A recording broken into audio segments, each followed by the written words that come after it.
So I've had that opportunity to be involved in contributing to societies at that level. Okay, I've worked in multicultural society.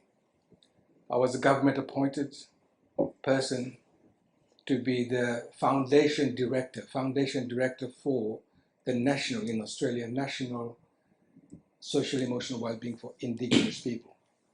So when we talk about Indigenous society, they're still suffering. They were one of the first group of people in the world, 65,000 years civilization. But now when you look at them, the emotional well-being is really down. Okay, they're still suffering. So I've worked with that group. I'm still working with that particular group. So I was appointed to set up strategies to address emotional well-being nationally. Okay, I never thought I would have that opportunity. So that program is still going from strength to strength. And one of my key roles was to build up the capacity of the Indigenous people. I'm not Indigenous. I look Indigenous. That's why my affiliation with the Indigenous people was very good. So my role was to prepare future directors of that particular program. The name of the program is Jirawong, means light. Okay, still going from strength to strength. It's a capacity building project. So prepare Indigenous people towards leadership, and they can go back to their own communities and make difference. So I've been there, okay? And I've also been the founding foundation president for Multicultural Council in Australia, work with a large number of people from diverse communities, including refugees. I don't like the word refugee.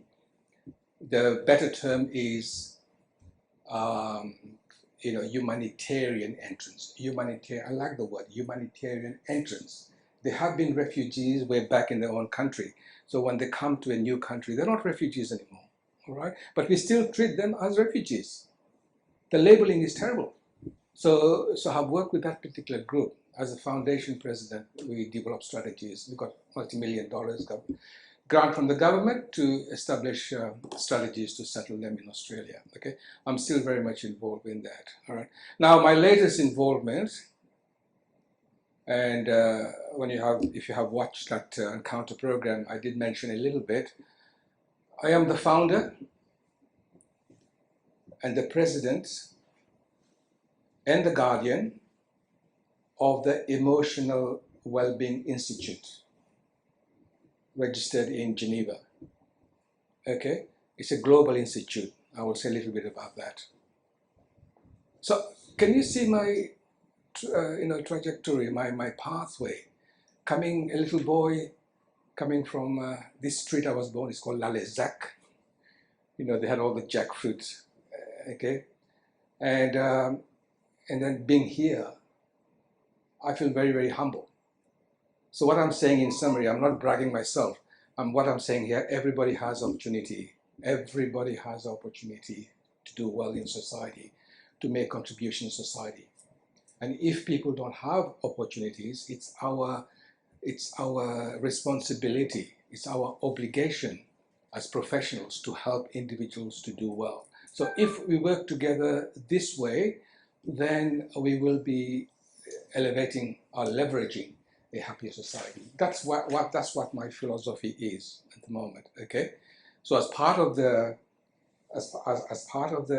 Emotional Wellbeing Institute, that's what we are doing. Now, my philosophy in my professional practice is based on concept and processes. For example, I'll just very quickly read that. Innovation. I don't believe that we should maintain what we call status quo. If things are happening well, we must create opportunities to improve on that. Don't maintain status quo. Things should be dynamic. We should be innovative. Proactiveness, creativeness, pluralistic. Sometimes we use words like holistic, pluralistic. Plural means very many facets. Okay, so the work you're doing, although you're a specialist in journalism, media, and so on, that's your specialty area. I don't think you should be in a position to say, I'm specialist, I'm a unidisciplinary specialist. You should work in such a way that your approach should be pluralistic, plural. Very many facets. We have to understand people. We have to understand community. We have to understand what's happening in the world. Okay? We have to understand cultures. We have to understand different disciplines, different professionals. So when you actually bring those together, then the work you do, it has to be very, very dynamic. I very strongly believe that whatever I'm doing is very pluralistic, plural. Okay? I have got a pluralistic background. I've got a diploma in health from University of London. I'm also a psychologist. My doctorate, I'm a doctor in mental health. I've got a master's in education. Plus I have got other experiences like coaching and so on and so forth, okay? So when I'm working, I work in such a way that I bring all of those disciplines together. So I work in a pluralistic area. And same as you, if you work in a pluralistic area, you find that your work will be very enjoyable, okay? So pluralistic, flourishing. I like the word flourishing, creating a flourishing society, happy society, effectiveness, productiveness, authenticity. I'll say a few words about that. Authenticity, engagement, cooperation, collaboration, dynamism, inclusiveness, sustainability, iatrogenic or iatrogenesis. You may have heard of that term. It's a medical term. We tend to use the term iatrogenetic or iatrogenesis when we create more harm to individuals. For example, I'm the doctor, you come to see me, I do a wrong diagnosis. So that will follow a wrong treatment. So as a professional, what I'm doing, creating more harm for you. Or if you have side effects of medication, you come back to me, I give you another medication, and that might also create more side effect. So we're constantly creating harm. If our attitude is not right, we create more harm. We become more hurtful to other people and so on and so forth. So the term iatrogenesis is used. Okay, I have come to that term and have translated that term into what's happening in our world. And I present that term quite a bit at the UN.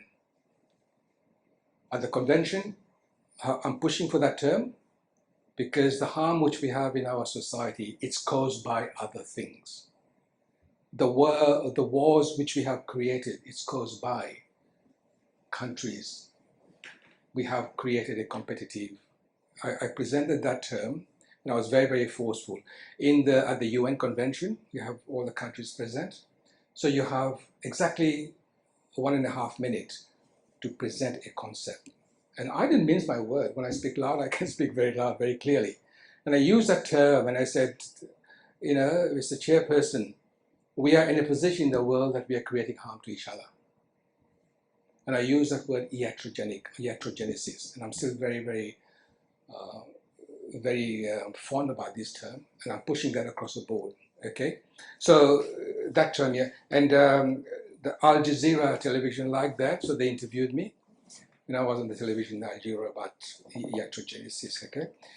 And emancipatory, emancipation. I also like that word, emancipation. How can we connect with each other? How can we connect with each other? But in our world, the way the world is going, I'm sure you have heard of the term materialistic. We are developing a more materialistic attitude. Materialism. Okay, we're distancing ourselves from people. But the term emancipation means how can we connect with each other? You know, not just working from a technical, rational perspective, which is input, throughput, output, but we have to work in an emancipatory perspective, connectedness and so on. That's a very powerful word as well, okay? And then we have the lifespan meaning from baby to the old age, okay? So we have to have respect for each age, each stage of development, equity and equal opportunities. So these are some of the driving philosophy which we are working. Now,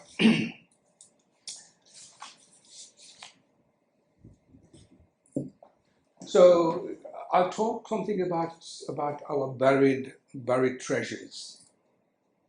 We all got treasures We all got treasures inside ourselves. We need to discover.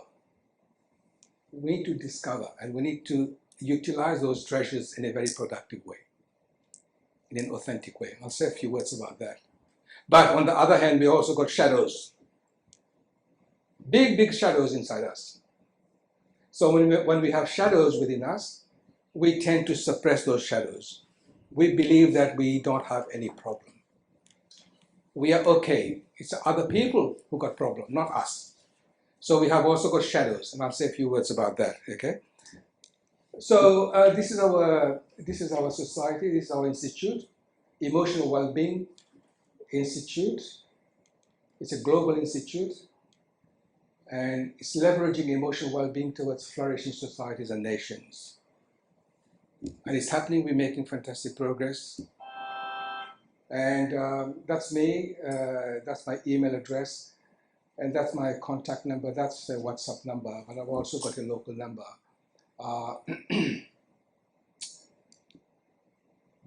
So when we talk about experience of emotional well-being, I'll just run quickly. Rising level of sustenance and dignity. We have being fully engaged, authentic empowerment, mobilizing individual capacity, relating to others, physical and intellectual vitality, a true sense of purpose. Okay.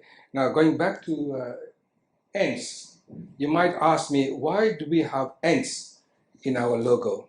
And I'll just very quickly read the philosophy of the ants. So the Emotional Wellbeing Institute believes in the philosophy that the biggest lessons in life come from the smallest things, such as the ants. The work of the Institute is challenging and shall continue to be so, and rewarding. Like the ants, the Emotional Wellbeing Institute shall not quit, as it shall persevere until a result to a challenge is found. And furthermore, opportunities and strategies to implement solutions are determined. The Emotional Wellbeing Institute shall learn from the ants to be brave and courageous, to ignore little diversions but think of the bigger picture. Commit to the practice that the sustainability of our next generation is everybody's business, and that we need to adapt to our surroundings accordingly. That knowledge and best practice models must be shared with the Institute, establishing collaboration, cooperation, cohesion, and synergy through a multi-pronged transnational consortium model. Now, like the ants, the Institute shall not be intimidated by the size of its challenges, but create opportunities to address these challenges accordingly. Ants value teamwork. This one, I didn't get you. Ants wins? Ants, for me. Oh, for me. Yeah. Good question. But did you think? No, ants. Yeah, for me, yeah. Okay. Ants, they value teamwork. They are organized and get the job done. They demonstrate diligent effort, hard work, and are self-disciplined and self-reliant. They are driven by purpose, such as the Emotional Wellbeing Institute being dedicated to facilitating the creation of societies and nations, feeling goodness and flourish, planning strategically, thinking and preparing ahead, carrying out workloads that can be effectively handled, and serving one another, and few additional processes embedded in the philosophy of the emotional world. So we like that end, the philosophy, and that can be applicable to your section as well.